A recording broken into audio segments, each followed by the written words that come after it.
Hi friends, நேற்று ஒரு சூப்பரான செய்தி வந்திருக்கு. அதை பற்றி பேச கொஞ்சம் லேட் ஆகிடுச்சு, பரவாயில்ல.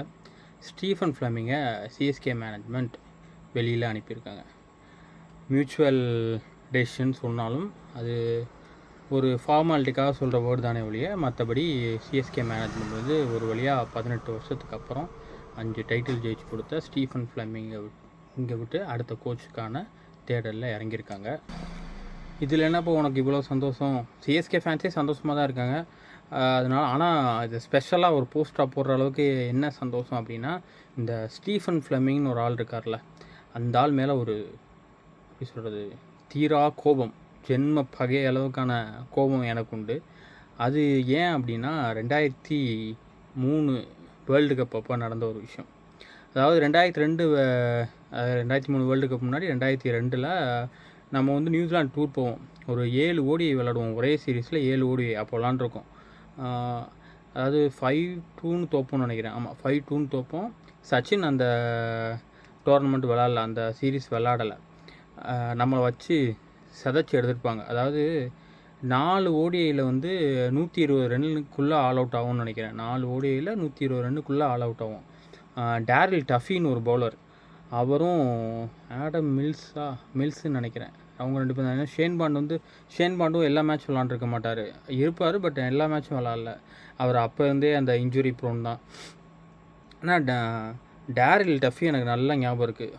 வளர்த்தி போட்டு பொழந்து எடுத்துருப்பார் நம்ம இந்தியன் பேட்டர்ஸை. நம்ம தோற்றோம், ஓகே, அந்த சீரீஸ் தோற்றோம். ஆனால் 2023 வேர்ல்டு கப்பில் அது வந்து சூப்பர் 6 ஃபார்மேட்டு. அந்த சூப்பர் 6 ரவுண்ட்ஸில் நம்ம வந்து நியூசிலாந்து கூட விளாட்ணும் ஒரு மேட்ச். அப்போது அதுக்கு முன்னாடியான அந்த கேமுக்கு முன்னாடியே ஒரு ப்ரெஸ் கான்ஃபரன்ஸில் ஸ்டீஃபன் ஃப்ளமிங் வந்து பேசியிருக்கார். அன்றைக்கி வந்து அந்த பீரியடில் வந்து இந்த மாதிரி ப்ரெஸ் கான்ஃபரன்ஸ் வந்து டெலிகாஸ்ட் பண்ணாங்களான்னு தெரியாது, பண்ணியிருந்தாலும் நம்ம பார்த்ததில்ல. மறுநாள் காலையில் நியூஸ் பேப்பரில் படிக்கிறது தான் வழக்கம். அப்படி படிக்கிறப்போ தமிழ் அவர் இங்கிலீஷில் என்ன பேசினார்னு எனக்கு இது நாள் வரைக்கும் தெரியாது, நான் அதை வெரிஃபை பண்ணதில்லை.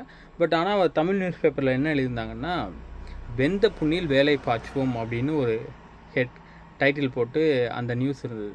அதாவது ஆல்ரெடி நாங்கள் வந்து அவங்கள இந்த மாதிரி எம்பாரஸ் பண்ணியிருக்கோம், வேர்ல்டு கப்லேயும் அதுதான் நடக்கும் அப்படின்னு பெருசாக டைலாக் சொல்லியிருந்தார். அதுலேருந்து எனக்கு இந்த ஆள் மேலே செம காண்டு. அதுவும் இல்லாமல் இந்த இங்கிலாண்டும் நியூசிலாந்து பிளேயர்ஸும் என்ன எப்பயுமே இப்போ இல்லை, இந்த நான் சொல்கிறது இந்த 20 வருஷத்துக்கு முன்னாடி இந்த அந்த 90s பீரியட்லேருந்தே அவங்க ஒரு சுப்பீரியாரிட்டி காம்ப்ளெக்ஸ் நமக்கு முன்னாடி இது பண்ணி மெயின்டைன் பண்ணிட்டே இருப்பாங்க. ஆஸ்திரேலியன்ஸ் வந்து நம்மக்கிட்ட கெத்தாக இருக்காங்க அப்படின்னா அது ஓகே, அவன் வந்து ஜெயிச்சு வச்சுருக்கான், நம்மளோட எல்லா வகையிலையும் பெட்டர் ஸ்டாட்ஸ் வச்சுருக்கனால அவங்க பேசுகிறாங்க, ஓகே. பட் ஆனால் இவங்க 2 பேர்கிட்ட என்ன இருக்குதுன்னு தெரில, இவங்க வந்து நம்மளை எப்போயுமே மட்டம் தட்டியே பேசுவாங்க.